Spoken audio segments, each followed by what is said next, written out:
Black Entertainer TV. Umuririmbyi Bien kuva muri Sauti Sol ni umuririmbyi asanzwe ari novuga ko ari mu rurunganwe rushasha rukunzwe muri music ya 2, 5, 4 ni hariya mu gihugu ca Kenya neza na neza Nairobi niho uwo mujene asanzwe ava. Akaba ari umujene akunzwe sana kuko ugiye kuraba live music n'ibindi byose abikora neza nkaho umengo nivyo yavukanye canke yose mu mabere kwa mama wiwe. Rero uno munsi basohoye igikorwa citwa Finale bari kumwe na King Alikiba kuva Tanzania, aho ubona ino ndirimbo yaciye agahigo ku mbuga zose zigiye zitandukanye, haba muri Tanzania, haba muri Kenya, haba ndetse n'ahandi hagiye hatandukanye nka bino bihugu bihana imbibe na Tanzania hamwe na Kenya, aho ubona the promoters canke abo no kwita abakomediye n'abandi bagiye batandukanye bavuga ati Alikiba yakoze agasha, yakoze umuti, n'ibintu bidashoboka. Ego turemera ko Bien akaze, ariko Alikiba he is the king, yamye ari king, nuno munsi azoguma ari king wa Bongo Flava. Aho ubona bagiye bagereranya indirimbo nyinshi nk'iyo Diamond aheruka gusohora hamwe n'ino y'umuririmbyi Bien yakoranye na Alikiba, aho ubona bagiye bashaka kuzinganisha baraba ati mbe niyihe yoba ifise melody nziza, yoba iryoshe, yoba iririmbye neza, yanditse neza. Ndakwibutse ko Alikiba mu kwandika arandika ntibandike man, ntasubigwamwo, yani iyo akoze ingoma wanka wemera uza kwisanga wenyene wayikunze utarinze kumusaba. Aho nagiye mbona n'amaposti menshi abapromota boba basavye Alikiba ngo abishura amafaranga kugira ngo bamukorere promotion mu gukora challenge. We yabishuye ati reka nje nta mafaranga ntanga uzogenda ubaze. Rero ni indirimbo ubona ko iryoshe, yagiye ikimpaka hirya no hino ahantu hagiye hatandukanye, kandi ubona ko ari ngoma ifise melody nziza. Ariko ngakwibutsa ko nubwo Bien basanzwe bamwemera, ariko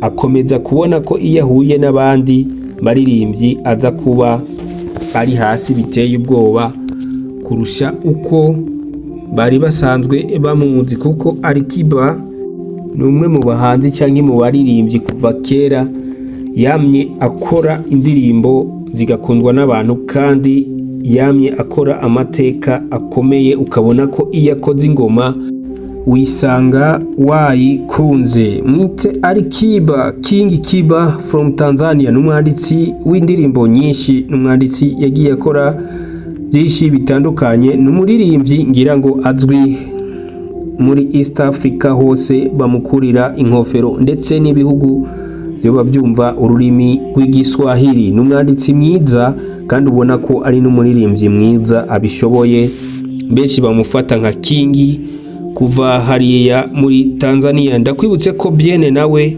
ari umunyakenya, kandi nawe afatwa nka legend ngaha mu gihugu ca Kenya, kuko afise byinshi yakoze hakiri kumwe na Sauti Sol, ndetse no ku giti ciwe ni byinshi yagiye akora bigiye bitandukanye, aho ubona amaze gutahana ama award menshi agiye atandukanye mu gihe haba habaye amahiganwa. Ndakwibutsa nka Trace Award aho yagiye kubita hasi abaririmbyi benshi bagiye batandukanye. Rero uno munsi niho abamenyesha makuru bagiye kumubaza ati mbega wewe uri kuraraba ihanganishwa zibiri z'indirimbo zanyu yiwawe na Alikiba hamwe n'iya Diamond, mbega we ubivuga kwiki? Avuga ati ari ukuntu abatanzania mufise ibintu byo kuvuga amajambo menshi, iyo abantu babiri canke aba legend babiri bahuye bagakora igikorwa muca mushaka kuzanamwo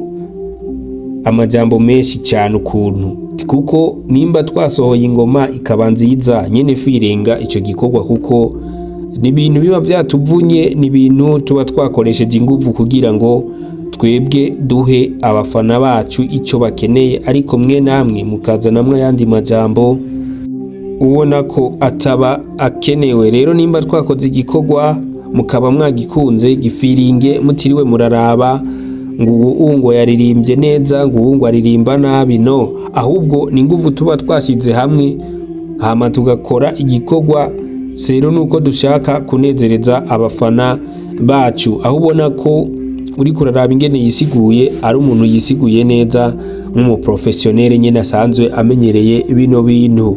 Rero nkakwibutsa ko ingoma yabo yamaze gusohoka ubu nyene tuvuga, nikaba yamaze gukwiza 1 million views mu munsi umwe gusa. Ikaba ari indirimbo nziza igiye itandukanye, ubona ko iri kirajagaraza ahantu hose, haba kuri TikTok, YouTube, Facebook, Instagram, ahantu hose ubona challenge ari nyinshi cyane zigiye zigwiriye gusumba indirimbo, ndetse novuga igiye ari ya Diamond yiswe Happy, aho ubona nayo nyene ari indirimbo iryoshye mugabo itoza kuringana niyo Alikiba na Bien boba basohoye, kuko iyo basohoye isa nigiye gushyira hasi iyo ndirimbo y'umuririmbyi Diamond Platnumz. Rero twari kumwe mwa kino kiganiro, nitwa Taiside Winner nk'ibisanzwe, naho tano yanyu ni Black Entertainer. Nkakwibutsa utarakora subscribe ko ukora subscribe, ugakora like, comment hamwe na share, kugira ngo tuzokomeze kubana no mu bindi biganiro by'ahazaza. Naho je mwari kumwe ni wa muhungu wanyu n'ubundi. Nkakwibutsa we wakoze subscribe kuri umuntu uw'agaciro, nawe utarayikora make sure ko woyikora, dukomeze kwibanira neza. Ciao ciao.